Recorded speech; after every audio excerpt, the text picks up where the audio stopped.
নমস্কার প্রত্যেক দর্শক বন্ধুকে আমার ইউটিউব চ্যানেলে স্বাগত। আজকের অনুষ্ঠানে আমি জানি না অনুষ্ঠান আপলোড কখন হবে, কিন্তু আমি অনুষ্ঠান যখন শ্যুট করছি এখন সকালবেলা। তো আমি গতদিন একটা অনুষ্ঠান আপনাদের করেছি, সেটা হচ্ছে রেট্রোগ্রেড প্ল্যানেট নিয়ে, বকরি গ্রহ নিয়ে। বকরি গ্রহের অন্তত প্রারম্ভিক একটা ধারণা দেওয়ার চেষ্টা করেছি এবং বলেছি যে আপনাদের একটা চিত্র সহকারে পরবর্তীকালে ব্যাপারটা বোঝাবো। কিন্তু আমি সেদিনই বলেছি যে আমার যে সরঞ্জামগুলো সেগুলো আমার কাছে রেডিলি অ্যাভেলেবল নেই, সেই জন্য সেটা আমি কিছুদিন পরে পরিস্থিতি একটু স্বাভাবিক হলে আমি একে একটা ছোট করে আপলোড করে দেবো। আপনারা অনুষ্ঠানটার সাথে তখন রিকনসাইল করিয়ে নেবেন, অসুবিধে হবে না তাতে। আমি আজকে যেটা করব সেটা হচ্ছে বকরি গ্রহেরই একটা সেকেন্ড পার্ট নিয়ে আলোচনা করব, কারণ বহু প্রশ্ন মানুষ করেছে আমাকে, ওভার টেলিফোনেও করেছে, আমি সব ফোন ধরতে পারিনি। অনেকে টেক্সট মেসেজ করেছে, যেরকম আমি বলেছি সবাইকে যে দয়া করে কেউ আমাকে যেটা আমাদের হোয়াটসঅ্যাপ আছে তাতে পাঠাবেন না, কারণ আমি হোয়াটসঅ্যাপ দেখতে পারি না। টেক্সট করবেন, তাতে আমার সুবিধে হয়। তো সেখানেও প্রচুর মানুষ পাঠিয়েছে বকরি গ্রহ নিয়ে অনুষ্ঠানের পরিপ্রেক্ষিতে। আমি তার একটা রেসিডুয়াল পার্টটা নিয়ে প্রশ্ন করব। আমি যেখানে শেষ করেছিলাম অনুষ্ঠান সেখান থেকেই শুরু করব। যে মানুষের যে একটা মিসকনসেপশন আছে, সবার নয়, একটা সেকশন অফ পিপলের মধ্যে, যে একদম বইয়ের ভাষা ব্যবহার করে বলছি, যে যে কোনো গ্রহ যে ঘরে তুঙ্গ হয় সেই ঘরে যদি সে বকরি হয় তাহলে সে সেই ঘরে নিচস্থ ফল দেয়, এরকম একটা কনসেপশন আছে। আমি আগের দিন আপনাদের একদম পরাশরী ঘোড়া থেকে কোট করে বলেছি যে এটা কখনোই ঠিক নয়। আসলে ফল সে এত বেশি দেয় যে তার ফলে অ্যাবিউজ অফ পাওয়ার হয়, অর্থাৎ ডিসপ্রপোর্শনেট অফ পাওয়ার হওয়ার জন্য এত অতিরিক্ত ক্ষমতা, যেরকম যে কোনো জিনিসকে ডিস্ট্রয় করে দেয়, এক্সেসিভ অফ এনিথিং, যেরকম কোনো জিনিসকে নষ্ট করে দেয়, ঠিক সেরকম করে, তার গুণটাকে প্রপারলি তৈরি করতে দেয় না বা সেটার প্রপার ফল পেতে দেয় না। বড় গ্রহ হলে তো সে অতীব বলি হয়ে যায়। যে সমস্ত গ্রহের অন্তত প্রথম চরণে একটি করে দৃষ্টি আছে, যেরকম বুধের, যেরকম শুক্রর, যেরকম রবিচন্দ্রের একটি করে দৃষ্টি আছে, আমি দ্বিতীয় চরণ বা তৃতীয় চরণের দৃষ্টির কথা বলছি না, প্রথম চরণের মুখ্য দৃষ্টির কথা বলছি। কিন্তু বৃহস্পতি, শনি, মঙ্গল এদের প্রত্যেকের তিনটে করে দৃষ্টি আছে। রাহু কেতু নিয়ে আলোচনাটা পরে আসবো, এই পার্টের মধ্যে সামান্য একটা পোর্শন বলতে হবে। তো যাদের তিনটে করে দৃষ্টি আছে তারা যদি বকরি থাকে এবং যে ঘরে তারা তুঙ্গ হয় সেই ঘরে যদি বকরি থাকে, তাহলে অ্যাকচুয়ালি তারা চারটে ঘরকে প্রভাবিত করে। মনে করুন বৃহস্পতি কর্কট রাশিতে বকরি আছে, বকরি থাক বা মার্গী থাক, কর্কট রাশিতে মনে করুন জুপিটার আছে, তিনটে দৃষ্টি আছে, একটি মঙ্গলের ঘরে দৃষ্টি আছে, একটা সরাসরি শনির ঘরে দৃষ্টি আছে, একটা সরাসরি আবার নিজের ঘরে দৃষ্টি আছে মীন রাশিতে, 5, 7, 9। এবং তার মানে এই তিনটে ঘরকেই সে প্রভাবিত করছে, এবং যে ঘরে রয়েছে সে ঘরকে তো সে প্রভাবিত অবশ্যই করছে। তো এবার যদি গ্রহটি বকরি হয়ে যায়, যেরকম তার বলবত্তা বৃদ্ধি পাবে, সুতরাং তার দৃষ্টিশক্তির বলবত্তাও বৃদ্ধি পাবে। কোনো মানুষের যদি ক্ষমতা বৃদ্ধি পায়, সেই ক্ষমতাটা সে যে কাজ করবে সেই কাজের মধ্যেই তার রিফ্লেকশন হবে। এটা খুব নর্মাল একটা রুল অফ নেচার। তো বৃহস্পতি বা শনি বা মঙ্গলের ক্ষেত্রেও তাই হবে। তার মানে অ্যাকচুয়ালি বোঝার চেষ্টা করুন যে কোনো একটা গ্রহ যদি কোনো তুঙ্গ ঘরে গিয়ে বকরি হয়, তাহলে অ্যাকচুয়ালি সে চারটে ঘরকে প্রভাবিত করছে। শনি মনে করুন তুলা রাশিতে এসে বকরি রয়েছে, তাহলে শনির তৃতীয় দৃষ্টি, প্রথম সে বৃহস্পতির ঘরকে প্রভাবিত করছে, আমাদের ধনুরাশিকে। সপ্তম ঘরকে তো সে দেখবেই, মঙ্গলের ঘরকে প্রভাবিত করছে। দশম দৃষ্টি চন্দ্রের ঘরে, সেই ঘরকেও সে প্রভাবিত করছে এবং অতীব প্রভাবিত করছে। তার কারণ যে বকরি রয়েছে, গতদিনই বলেছি যে বকরি যখন থাকবে তখন গ্রহগুলো পৃথিবীর কাছের দিকে থাকে, ঘুরছে তো সবাই, ঘুরতে ঘুরতে পৃথিবীর কাছাকাছি থাকে, তখনই বকরি হতে পারে, নচেত হয় না। যখন একে বোঝাবো তখন জিনিসটা খুব ভালো ক্লিয়ার হবে। আপাতত এখন জাস্ট আমার কথাটা শুনে নিন যদি মনে করেন, আর যারা জানেন তারা তো ব্যাপারটা অলরেডি জানেনই। তো আমি একটা আপনাদের একটা মোটামুটি একটা মোটের ওপর ধারণা দেওয়ার চেষ্টা করছি। সেটা হচ্ছে যে বকরি যখন থাকবে তখন কিন্তু গ্রহ অতীব বলি হবে, এবং সে যেখানে যেখানে দৃষ্টি দেবে সেই পার্টগুলোকেও কিন্তু সেই ভাবগুলোকেও সে কিন্তু বল বৃদ্ধি করবে। এবার বল বৃদ্ধিটা পজিটিভ বা নেগেটিভ সেটা কিন্তু আমি একবারও বলছি না। বল বৃদ্ধি মানে কোনো একটা ব্যক্তির যদি বল বৃদ্ধি হয়, বল বৃদ্ধি মানে সে যদি পাওয়ারফুল হয়, সে যদি পজিটিভ মানসিকতার মানুষ হয়, তাহলে তার তার পরিবারের, সমাজের বল বৃদ্ধি পাবে, কারণ তাকে দ্বারা বহু মানুষের উপকার হবে। উল্টোটাও হতে পারে, কোনো অ্যান্টি সোশ্যাল কোনো ক্রিমিনালের যদি কোনো কারণে বল বৃদ্ধি হয়, তাহলে সমাজের পক্ষে এবং সংশ্লিষ্ট সকলের পক্ষেই ক্ষতিকারক। আমি কিন্তু সেটা বলছি না, বল বৃদ্ধি সংক্রান্ত বলছি। এবার আমি ভালো বলছি না খারাপ বলছি, সেটা কিন্তু আপনারা আপনাদের ছক অনুসারে বুঝে নেবেন যে কোন ভাবকে সে প্রভাবিত করছে বা কোন ভাবের ওপর সে দৃষ্টি দিচ্ছে, তার দৃষ্টির দ্বারা কোন ভাবকে সে প্রভাবিত করছে, সেই সংশ্লিষ্ট ভাবপতি কোথায় আছে, তার সাথে বকরি গ্রহের কি সম্পর্ক কীরকম, দুটো গ্রহের মধ্যে বলবত্তা কীরকম, অনেকগুলো জিনিস ব্যাপার আছে। সে আবার অন্য কোনো গ্রহের সাথে রয়েছে, মানে পরিষ্কার ভাষায় মনে করুন শনি এখন মকর রাশিতে রয়েছে, তো মকর রাশি থেকে তার দশম দৃষ্টি শুক্রের ঘরে রয়েছে তুলা রাশিতে। শনি মনে করুন আর 20-25 দিন পরে বকরি হয়ে যাবে। তো বকরি হওয়ার পরে একদম পরেই তার বল অত্যন্ত বেশি থাকবে, কারণ সে অত্যন্ত স্লো থাকবে এ সময়। স্লো মানে একদম মোশনলেস তো হয় না, মানে খুব কম গতিতে থাকবে। সেই সময় তার যেখানে দৃষ্টি দেবে, মনে করুন কারোর যদি তুলা লগ্নের কোনো, যারা অ্যাসেন্ডেন্ট দিকে ছক দেখেন, আমি মুখ্যত তাদের জন্যই পরিষ্কার করে বলছি, বা যেটাকে 1 নম্বর ঘর ধরে ছক দেখেন, সেটা যদি তুলা হয়, তাহলে ভাবুন তার লগ্নের উপরে দৃষ্টি আছে। তো তুলা থেকে শনি রয়েছে এখন 4th হাউসে, তো 4th হাউস থেকে তার 7th দৃষ্টি, লগ্নের 10th হাউসে দৃষ্টি আছে। 3rd হাউসের দৃষ্টি তার 6th হাউসে, 4th হাউস থেকে তার 3rd হাউসের দৃষ্টি তার 6th হাউসে রয়েছে। তো সবকটা ভাবকে দেখতে হবে, এবং সেই ভাবের যে অধিপতি অর্থাৎ শুক্র কোথায় রয়েছে। শুক্র এখন মনে করুন এই মুহূর্তে যদি কোনো মানুষের এরকম সময় জন্ম হয়, বা এই মুহূর্তে মানে 20-25 দিন পরে, বা একটা ইমাজিনেটিভ ধরে নিন যে তিনি আগে যখন ছিলেন, আজ থেকে 28-29 বছর আগে, তখন জন্ম হয়েছে। তুলা লগ্ন নিয়ে বলছি, তার কারণ সুবিধে হবে, যে কোনো মানে কেন্দ্র কোণ নিয়ে বললে পরে বলতে সুবিধে হয়। তো সেখান থেকে শুক্র কোথায় রয়েছে দেখতে হবে, শুক্র কার সাথে রয়েছে, কোন ভাবপতির সাথে রয়েছে, সে কোথায় দৃষ্টি দিচ্ছে। সুতরাং গণনাটা দেখতে হবে, নবাংশে কোথায় পোস্টিং রয়েছে, এই সবগুলো নিয়ে আলোচনা করতে হবে। কিন্তু মোটের উপরে আমি যেহেতু বকরি গ্রহ নিয়ে আলোচনাটা করছি, আমার আলোচনার সারবত্তাটা সেখানেই থাকবে। বকরি গ্রহের কিন্তু বলবত্তা সবসময় বৃদ্ধি পায়। একটা খুব কমন ফিচার আছে, মানুষ প্রশ্ন করেন, আচ্ছার যারা জ্যোতিষ চর্চা করেন তাদের এই প্রশ্নের সম্মুখীন হতে হয় যে বকরি গ্রহ কি তার আগের ঘরের ফল দেয়। এটা একটা দেখবেন বেশ কিছু বাজার চলতি বইতে লেখা আছে দেয়, কিছু বইতে আছে দেয় না। এটা কি অ্যাকচুয়ালি মানে কি, এটা নিয়ে কিন্তু দ্বিমত আছে, কিন্তু পরাশরি হোরা কিন্তু কখনো এই মতকে সমর্থন করেনি। আমি একদম বই হাতে নিয়ে বসে রয়েছি, আপনারা দেখতে পারেন আমার হাতে বই রয়েছে, আমি বই হাতে নিয়ে রয়েছি এবং বই থেকেই কোট করছি, একেবারে লাইন দাগানো রয়েছে, কোট করছি। কোথাও লেখা নেই আগের ঘরের ফল দেয়। আগের ঘরের ফল দেওয়া কখনো সম্ভব নয়, এটা একটা মিসকনসেপশন। বোঝার চেষ্টা করুন, একটা গ্রহ যখন উল্টো দিকে চলা শুরু করে, চলা তো শুরু করে না, মানে যখন মনে হয়, it appears to be but actually not. কোনো গ্রহ কোনো দিন তার দিক পরিবর্তন হতে পারে না। ছবিটা যখন আঁকবো তখন দেখতে পাবেন ব্যাপারটা একটা অদ্ভুত। আমি মানে যদিও সেটা মানে অ্যাঙ্গুলার মোশন, আমি রৈখিক মোশন দিয়ে বলার সময় বলেছিলাম যে একটা 50 কিলোমিটারের গতিবেগে আর একটা 55 কিলোমিটারের গতিবেগে যদি কল্পনা করেন যে দুটো ট্রেন একই দিকে চলছে, তাহলে যে ট্রেনটা বেশি গতিবেগে চলছে সেই ট্রেনের কোনো যাত্রী যদি জানলা দিয়ে কম গতিবেগে ট্রেনটার দিকে তাকায়, শুধুমাত্র ট্রেনটার দিকে তাকায় জানলা দিয়ে, তাহলে মনে হবে সেই ট্রেনটা 5 কিলোমিটার বেগে পিছন দিকে চলে যাচ্ছে। ঠিক উল্টোটা যদি হয়, যেই ট্রেনটা কম গতিবেগে রয়েছে সেই ট্রেনের কোনো যাত্রী যদি জানলা দিয়ে বেশি ট্রেনের গতিবেগের দিকে তাকায়, তাহলে শুধু ট্রেনের দিকে, তাহলে মনে হবে সেই ট্রেনটা 5 কিলোমিটার বেগে সামনের দিকে এগিয়ে যাচ্ছে, কিন্তু অ্যাকচুয়ালি দুটো ট্রেনই সামনের দিকে এগোচ্ছে। এটাই হচ্ছে রিলেটিভ মোশন। তো অ্যাঙ্গুলার মোশনের ক্ষেত্রেও কিছু রিলেটিভ মোশনের সৃষ্টি হয়, সেই সৃষ্টিটাই হচ্ছে বক্রগতি। পরিষ্কার ব্যাপার, সেটা যখন অ্যাঙ্গুলারভাবে হয়, অর্থাৎ সার্কুলার মোশনে হয়, সার্কুলার তো নয়, এটা ইলিপ্টিক্যাল মোশন বেসিক্যালি, উপবৃত্তাকার কক্ষপথে ঘোরে।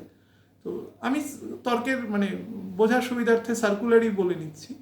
সার্কুলার মোশন যখন হয়, বা আরও সঠিক ভাষা যদি ইউজ হয় তো অ্যাঙ্গুলার মোশন যখন হয়, তো সেই মোশনে কিন্তু ওরকম মনে হয় যে ওটা পিছন দিকে যাচ্ছে। অ্যাকচুয়ালি কিন্তু পিছন দিকে কখনো যায় না। সব গ্রহের একটা নির্দিষ্ট গতিবেগ আছে। গতিবেগ কারুর কখনো বাড়ে কমে না, কারুর গতিবেগ কখনো বাড়ে কমে না। বাড়লে এই মানে অন্তত সৌরজগতের ব্যালেন্স নষ্ট হয়ে যেত। এটা প্রথম ধরে নিন। আমি রাহু কেতু আলোচনা করার সময় বারবার বলেছি যে রাহু এবং কেতুর ভেলোসিটি কখনো বাড়ে না বা কমে না, কখনো সম্ভব নয়। তারা সবসময় বক্র চলে। বক্র এই জন্যই চলে কারণ তারা সবসময় প্রারব্ধ কর্মের ফল দেয়। আমরা যখন এই পৃথিবীর বুকে জন্মেছি আমাদের কিছু প্রারব্ধ কর্মের ফল বাকি রয়েছে। দ্যাট ইজ ওয়াই আমাদের জন্ম হয়েছে। আমাদের শাস্ত্র অন্তত সেটাই ইন্ডিকেট করছে, পরিষ্কার বলা আছে। রাহু কেতু হচ্ছে তার ইন্ডিকেটর।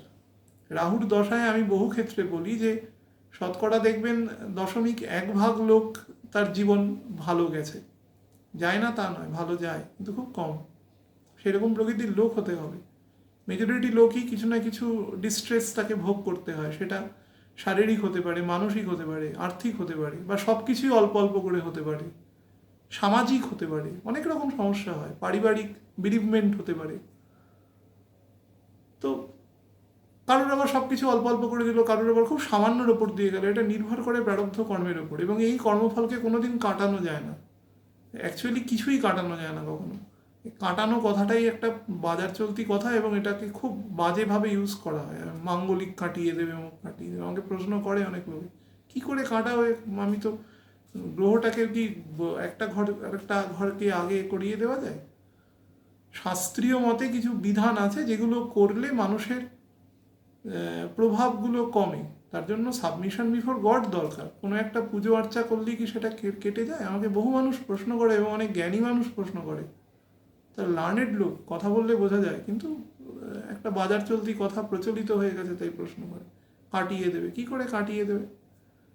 বার্থ চার্টটা তো এটা তো ঈশ্বর তৈরি করে দিয়েছে, আপনার জন্মকালীন ছক।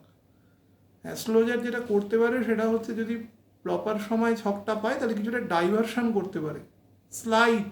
সেটাও এটা অত্যন্ত বড় কথা বলছি, মানে এটাতে যেন অহংকার প্রকাশ না হয়। কোনো সামান্য ডাইভারশন করতে পারে। যেটা আপনার কর্মফল লেখা রয়েছে সেটা তো ফলবেই। সেটা কী করে করা যাবে? সে ইন্টারপ্রেট করতে পারুক বা না পারুক, that is a different thing. যেটা ঘটার সেটা তো ঘটবেই। যাই হোক, আমি যেটা বোঝানোর চেষ্টা করছি সেটা হচ্ছে, কোনো দিন তার আগের ঘরের ফল দেয় না। যেহেতু গ্রহটা উল্টো দিকে চলা শুরু করে, তো চলা শুরু করে বলে মনে হতে পারে যে সেটা তার ওই দিকের, মানে একটা গ্রহ কি হয়, ঘড়ির কাঁটার বিপরীত দিকে ঘোরে তো সবসময়। তো ঘড়ির কাঁটার বিপরীত দিকে ঘুরেও যখন বকরি হয়, মনে করুন কোনো একজন ব্যক্তির মেষ লগ্ন আছে। তো মেষ লগ্ন থেকে মনে করুন মঙ্গল কোনো কারণে মীন রাশিতে বকরি আছে। মেষ লগ্নের কোনো ব্যক্তির মঙ্গল মীন রাশিতে বকরি আছে। তো বকরি অবস্থায় গতির অভিমুখটা কোন দিকে থাকবে? অভিমুখটা থাকবে কুম্ভ রাশির দিকে, উল্টো দিকে যাওয়া শুরু করবে সে। যেহেতু কুম্ভ রাশির দিকে থাকবে, তো সেহেতু একটা নর্মাল আমাদের প্রিসিডেন্স থাকে যে সে বোধহয় একাদশ ঘরের ফল দেবে। অ্যাকচুয়ালি তা কখনো নয়, কখনো বলছে না, বইতে কোথাও লেখা নেই। আমি একদম বহু পুরনো পুঁথি আপনাদের কাছে বলছি, এবং পড়ে বলছি একদম। হ্যাঁ, আমি জানি এখনকার কিছু বইতে এটা লেখা হয়, এটা হয়তো অন্যরকমভাবে কিছু ইন্টারপ্রেট করার জন্য আমি ভুল ঠিকই যাচ্ছি না, কিন্তু অ্যাকচুয়াল যে বই আছে তাতে কিন্তু কোথাও লেখা নেই আগের ঘরের ফল দেয়।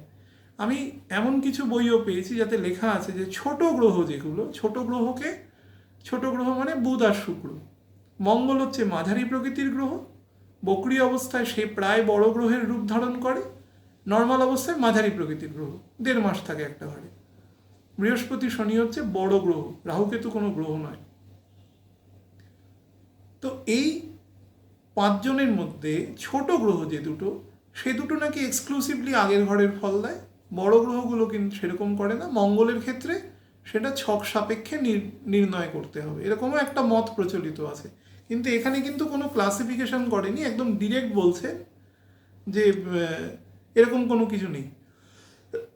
অর্থাৎ যে ঘরে বকরি হবে সেই ঘরের ভাব অনুসারেই ফল দেবে। সেটা 1 ডিগ্রিতে হলেও দেবে, সেটা 28 ডিগ্রিতে হলেও দেবে, বা যদি আগের ঘর থেকে বকরি হয়ে একদম জাংচারে দাঁড়িয়ে থাকে, আমি বহু মানুষের ছক এরকম দেখেছি 93-তে জন্ম, হ্যাঁ, 92-র শেষের দিকে জন্ম, এরকম অনেক ছক আমি দেখেছি যাদের একদম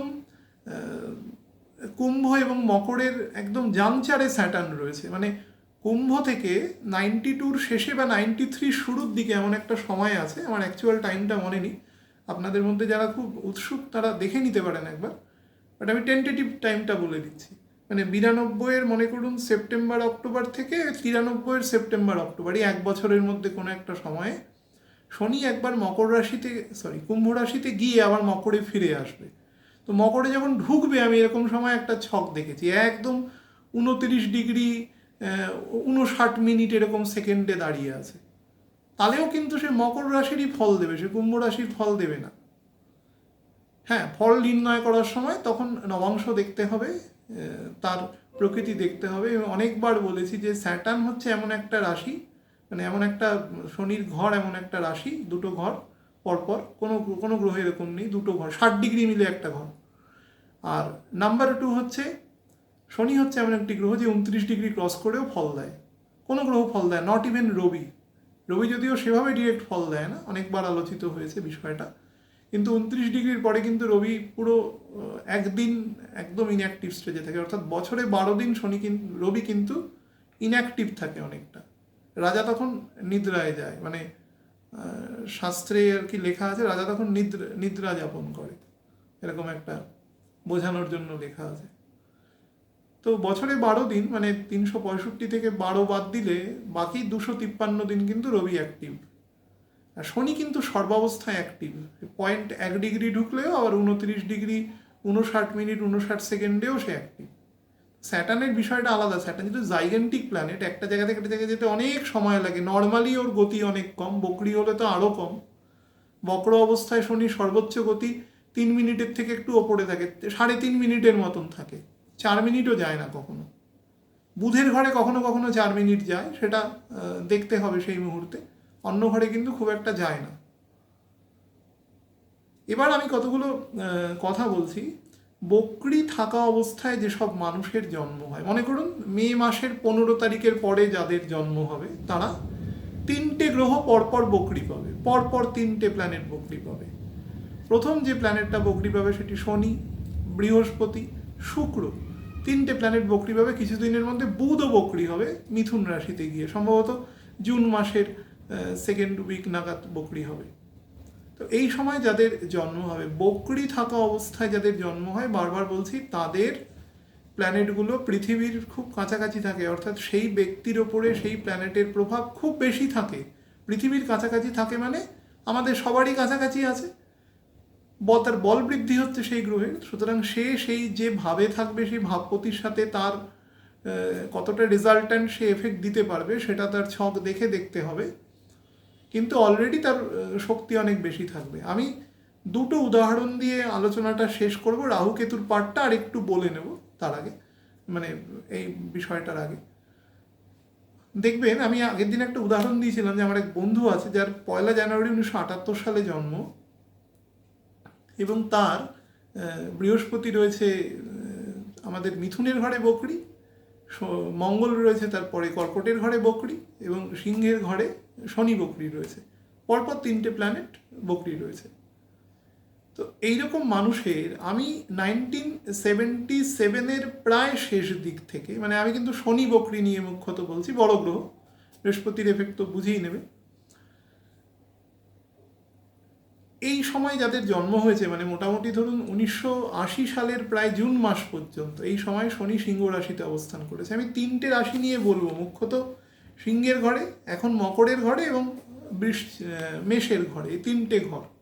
এই 3টে ঘরে বলার একটা এক্সক্লুসিভ কারণ আছে, কারণ শুক্রের ঘরে দৃষ্টি থাকছে, অন্যান্য জায়গায় থাকতে পারে কিন্তু মুখ্যত এখানে বেশি থাকছে।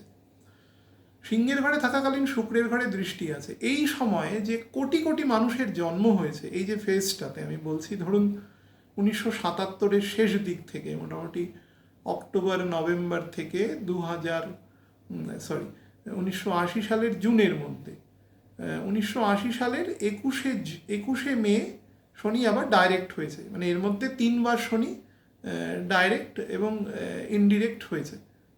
এর মধ্যে একবার স্যাটার্ন বুধের ঘরে ঢুকে আবার লাস্ট ফেজে 3 ডিগ্রি ঢুকে আবার শনির ঘরে ব্যাক করবে 26 ডিগ্রিতে। তো এই যে 3টে ফেজে আমি অগণিত মানুষের ছক দেখেছি যাদের ম্যারেজে গন্ডগোল আছে, অগণিত মানুষের ছক আমি দেখেছি।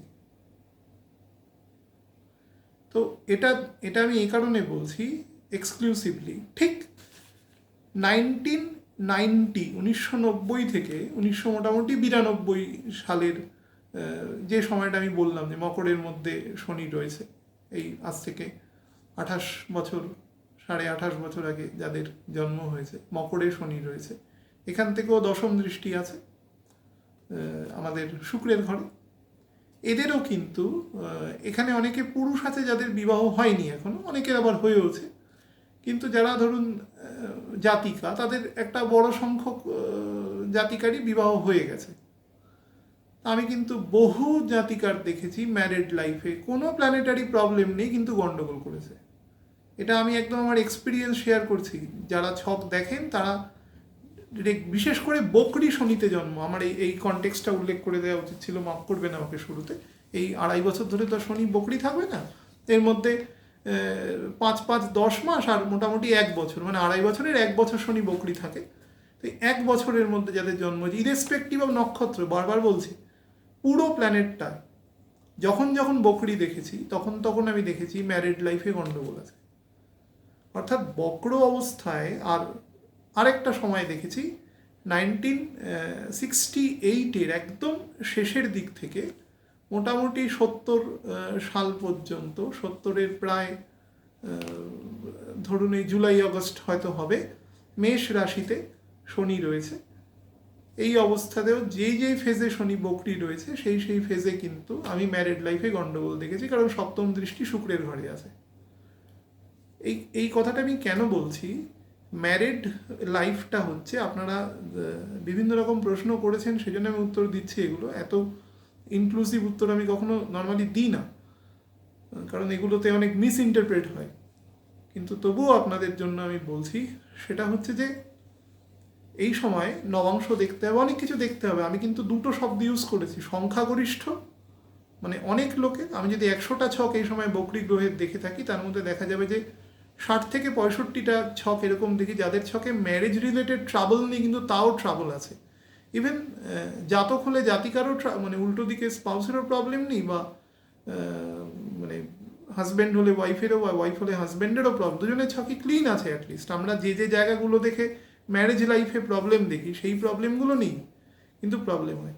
স্যাটার্নকে মনে রাখবেন, স্যাটার্ন যেখানে দৃষ্টি দেয়, স্যাটার্ন যেখানে অবস্থান করে তার থেকে যেখানে দৃষ্টি দেয় সেই জায়গাকে, সেই ভাবকে বেশি প্রভাবিত করে। বিশেষ করে সেই ভাব যদি কোনো মেটেরিয়াল ভাব হয়, মেটেরিয়াল ভাব, বিবাহ একটা মেটেরিয়াল আসপেক্ট, আমাদের সংসার, পরের জেনারেশন, এই সমস্ত চিন্তা ভাবনা, সোশ্যাল সিকিউরিটি, অনেক কিছু কন্ডিশনের জন্য বিবাহ নামক ইনস্টিটিউশনটা আমাদের সমাজে এসছে। সমাজকে শৃঙ্খলাবদ্ধ রাখা, অনেক কারণ আছে, আমি সব কারণের দিকে যাচ্ছি না, কিন্তু এর একটা মেজর কারণ হচ্ছে মেটেরিয়াল কজ। তো মেটেরিয়াল কজের জন্য যেখানে দৃষ্টি দিয়েছে এবং ওই জায়গাটাকে কিন্তু ও কনস্ট্যান্ট, ও চাইছে এই জায়গাটা থেকে বেরিয়ে যাক, বা এই জায়গাটা যাতে ডিস্টেবিলাইজিং করা যায়। অগণিত মানুষের জন্ম হয়েছে, এবার আপনি বলবেন অগণিত মানুষের জন্মের মধ্যে সবার হয়নি কেন? এটাই হচ্ছে কর্মফল। সবার ক্ষেত্রে মেটেরিয়াল, দেখুন আপনি যখন জন্মেছেন সুতরাং আপনার তো নেগেটিভ প্রারব্ধ আছে, সেই জন্যই আপনার জন্ম হয়েছে। এই পৃথিবীটাকে ঈশ্বর বলেছে যে কারাগার, ইট ইজ এ জেল, এবং মা Durga is the incharge of that jail. কিন্তু দুর্গ বলা হয়েছে, দুর্গ মানে ক্যাসল, যেখান থেকে কেউ পালাতে পারবে না। ইট ইজ অ্যান ইলিউশনারি জায়গা, এবং যেখানে যার মানে টোটাল ইনচার্জ দেওয়া আছে, রক্ষী তিনি হচ্ছেন মা দুর্গা। এখান থেকে কেউ বেরোতে পারবে না। আপনার যতক্ষণ আপনার এই ঘোড়া পূর্ণ না হচ্ছে আপনি বেরোতে পারবেন না। আপনি রোটেশনালি এখানে আসতে থাকবেন, এবং আপনি যদি ভালো কর্ম করেন সেখান থেকে বেরোনোর একটা চেষ্টা করতে হবে। বেসিক জায়গাটা হচ্ছে এটা। সুতরাং আপনি যদি এখানে ঢুকে যান এবং আপনার প্রারব্ধ যদি সেই প্রকার না থাকে, মেটেরিয়াল জায়গাটা অন্তত প্রারব্ধটা যদি ঠিক না থাকে, তাহলে কিন্তু আপনাকে ফল দেবে। আমি আর একটা উদাহরণ দিয়ে বলছি। সিংহ রাশিতে স্যাটার্ন রয়েছে এবং তার 10th দৃষ্টি রয়েছে, সেটাও কিন্তু শুক্রের ঘর। Remember this. সিংহের ঘরে শনির, আমি অনেকগুলো লোকের উদাহরণ ইমিডিয়েট দিতে পারি, তাদের প্রত্যেকের দেখবেন জীবনে কম বেশি ম্যারিড লাইফে এবং কর্মের জায়গাতে জীবনে আকস্মিক চেঞ্জ এসছে। আকস্মিক মানে যে ফিল্ডের লোক ছিলেন সেই ফিল্ডে যাননি, একদম অন্য ফিল্ডে গিয়ে জীবনে প্রসপারিটি এসছে, একদম অন্য ফিল্ডে, সে ফিল্ডে জানিনি। বা মেটেরিয়াল লাইফের থেকে মানে তার কর্মগত জায়গায় তিনি অনেক বেশি খ্যাতি পেয়েছে, অনেক বেশি।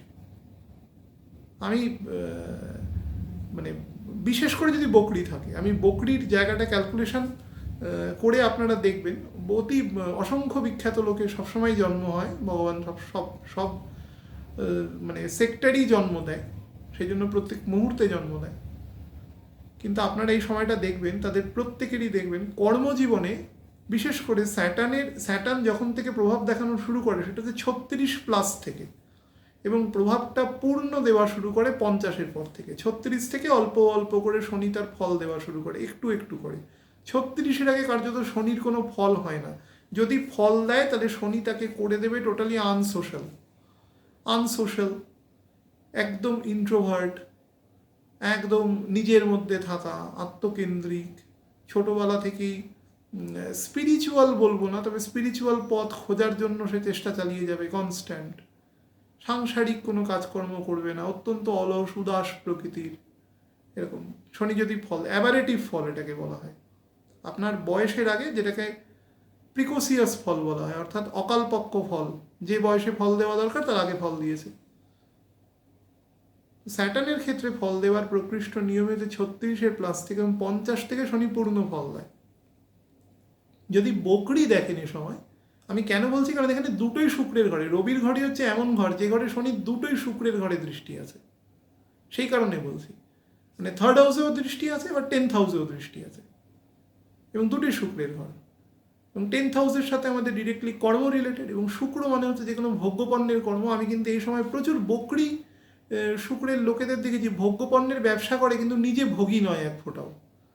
আমি একজন ব্যক্তিকে চিনি যার 1979 সালে জন্ম, একদম শনি বকরি রয়েছে, তিনি সেন্টের ব্যবসা করে এবং খুব খুব প্রসিদ্ধ ব্যবসায়ী। নাম বললে আপনারা অনেকে হয়তো চিনতে পারবেন, যারা একটু আধুনিক মনস্ক তারা তো অনেকেই চিনতে পারবেন। বেশ ভালো ব্র্যান্ডের সেন্ট উনি ম্যানুফ্যাকচার করে, কিন্তু তার যদি জীবন দেখেন, তিনি কোনোদিন এসব ইউজই করেন না, একদম সাত্ত্বিক জীবন, কিন্তু ব্যবসা করছেন না। আমি এরকম বলছি, মানে একটা তার যে নর্মাল একটা ট্র্যাক থাকা দরকার, তার থেকে ডিফারেন্ট ট্র্যাকের কাজকর্ম করে, নিজে যে কাজ করে তার সাথে নিজে অ্যাসোসিয়েটেড নয়।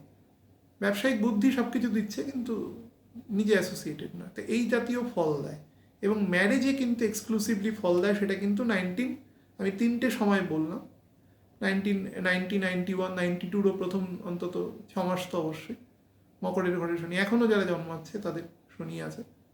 এটা কিন্তু এখনও বকরি হয়নি। বকরি হওয়ার পরে, বকরি না হলেও শনি এখন স্লো হয়ে গেছে, বকরির দিকে এগোচ্ছে। বকরি হওয়ার পরে কিন্তু ফোর্সটা বেড়ে যাবে। রাহুকেতুর সাথে একটা জিনিস শুধু বলে রাখি, রাহুকেতুর সাথে যেটা মেনলি হয়, রাহুকেতুর গতিবেগ কখনো বাড়ে কমে না, একটা নির্দিষ্ট গতিবেগে। রবিচন্দ্রের মতো, রবিচন্দ্র যেরকম মানে ঘড়ির কাঁটার বিপরীত দিকে যায়, রাহুকেতু ঘড়ির কাঁটার দিকে চলে, সেই জন্য উল্টো দিকে চলছে। কিন্তু দুজনেরই ভেলোসিটিজ আর সমান, অ্যাকচুয়ালি প্রত্যেকেরই গতিবেগ সমান, কারোর গতিবেগই বাড়ছে কমছে না।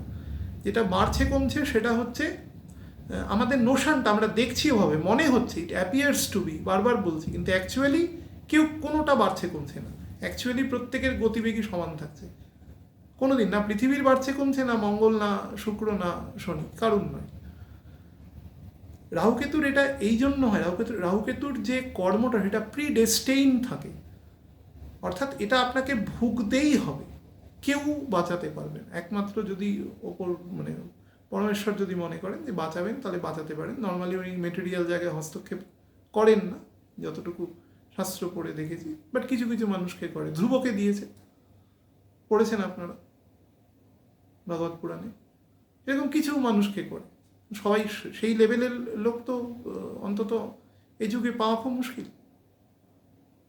তো তার ফলে একটা কথা সবসময় মাথায় রাখবেন যে রাহু কেতুর সাথে অন্যান্য প্ল্যানেটের একটা ডিফারেন্স আছে। রাহু কেতু হচ্ছে প্রিডেস্টিন্ড, এর কাজ কখনো চেঞ্জ করা যাবে না। যখনই দশা ভোগ করবেন আপনার প্রারব্ধ কর্মের ফল। আপনি চন্দ্রের দশায় জন্ম, অর্থাৎ চন্দ্রের দশা, আপনি যদি চন্দ্রের দশায় জন্ম মানে আপনার বিগত জন্মেও চন্দ্রের দশা দিয়ে মৃত্যু হয়েছে, যেখান থেকে মৃত্যু হয় সেখান থেকেই জন্ম হয়। জন্মটা একটা কন্টিনিউয়াস প্রসেস, দেহটা হচ্ছে একটা মানে একটা ডিসকন্টিনিউয়াস একটা এলিমেন্ট, যেটা কিছুক্ষণের জন্য আপনি পাচ্ছেন, তারপরে আপনি আবার অন্য একটা দেহে প্রবেশ করে যাবেন। আপনার সোলটা কন্টিনিউয়াস, সেটা যেখানে শেষ হচ্ছে সেখান থেকেই আবার তৈরি হচ্ছে, তার কোনো মধ্যেখানে গ্যাপ নেই, অ্যাকচুয়ালি গ্যাপ নেই। ঈশ্বর সেভাবেই তৈরি করে দেয়। তো তার ফলে রাহুকেতুর যে প্রিডেস্টিং যে অ্যাক্টিভিটিসটা সেটা আপনাকে ভোগ করতে হবে, সেই জন্য ওটা এক গতিবেগে চলতে থাকে সবসময়।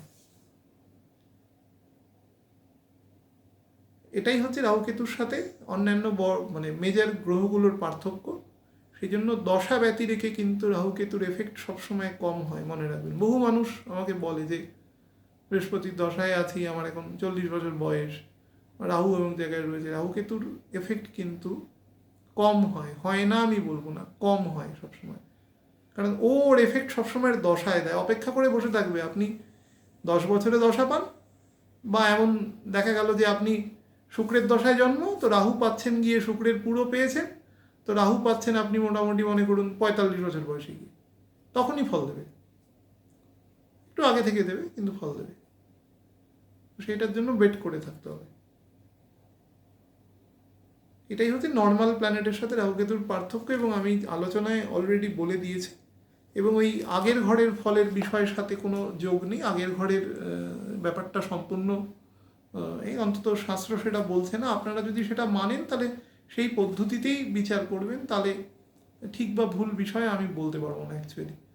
অনেকে প্রশ্ন করেছে, আমার কাছে এর উত্তর নেই। আমি যেটা বললাম সেটা একদম পুরনো পুঁথি থেকে পড়লাম এবং শাস্ত্রসম্মতভাবে আমার ক্ষমতা অনুসারে বলার চেষ্টা করলাম। ছবিটা দেখি আমি একটু পরিস্থিতি ঠিক হলে আমি একে আপনাদের এর সাথে অ্যাড করে দেবো, তাদের বুঝতে অনেকটা সুবিধা হবে। ভালো থাকবেন প্রত্যেকে। কেন মতো নমস্কার।